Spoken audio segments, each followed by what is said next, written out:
Hi, in this video, we're going to learn how to create AOVs in Blender Octane. We're going to start with an existing scene. We're going to split the viewport and add a OctaneRender AOV. Go to the quick add node tree. Render AOV group is a collection of all your AOVs that you want to render out. And once you have that collected, it gets fed into the render AOV output where it will generate the passes. And right now, if we look at the render AOV output, we have the beauty and the denoise beauty as default. So to make this a little bit more extreme, I'm gonna reduce the number of samples so we can see the noise. Previous samples at 500, let's go to 100. Let's make it to like 32. So now we see a bit more of the noise in the scene. And denoise is not doing anything.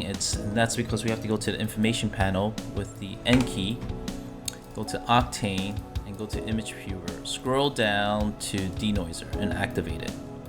And once that's activated, we can close it with the N key again. We still have noise even though it's on denoiser. And that's because we need to go to the passes here.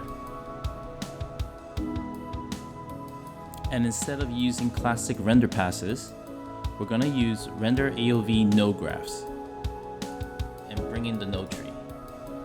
Now it's referencing the denoise beauty pass correctly. Beauty, denoise, beauty, denoise. So instead of using the nodes, we also have an alternative, which is the classic. It's kind of hard to navigate and kind of hard to use. Honestly, we should probably not use the classic render pass anymore. The priority is really with render AOV node graph. And here it's a little bit easier to work with through the nodes if you're familiar with it. And it's also more advanced. There's a few more features here that does not exist using the classic option. So let's start adding some render passes that we could use for our composite.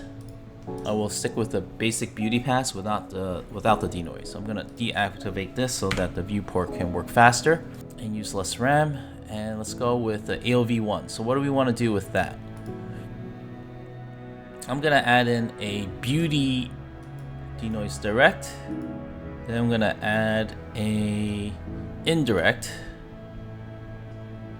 Let's see. We're gonna add a reflection direct. Reflection indirect. If you want the direct and indirect combined, you can always add the regular reflection AOV. If you want to add more AOVs, you can just add more input here and it keeps combining more AOVs together. And if you want to delete it, you can just delete it with the X button. And if you want to shift things around, you can always use these up and down arrow key. I'm going to add a few more additional ones. So we're going to start with an emitter. And we're going to add a environment. So now to view this, we can go to the render AOV output, and those AOVs are now listed underneath here. So the emitter, the environment, direct, indirect, reflection, and the reflection indirect. So using these, we should be able to combine it all together in composite and bring it back to our beauty pass. And from there, we can adjust each individual element to customize how we want our composite to look. Now from here, you can render it out. So make sure that everything's selected. I will use the Octane output. From here, you can name your file with a pre-text and a post-text. And you can define how it's supposed to be rendered out. You can export each one of these AOVs as separate files, or you can make it into one file that is a multi-layer EXR. Now the export file settings allows you to select which one of the AOVs you want to export out. So this is the directory where I'm going to render the content. So I'm going to go to render here, and now I'm only going to render one image, but if you're rendering an image sequence, just render animation instead.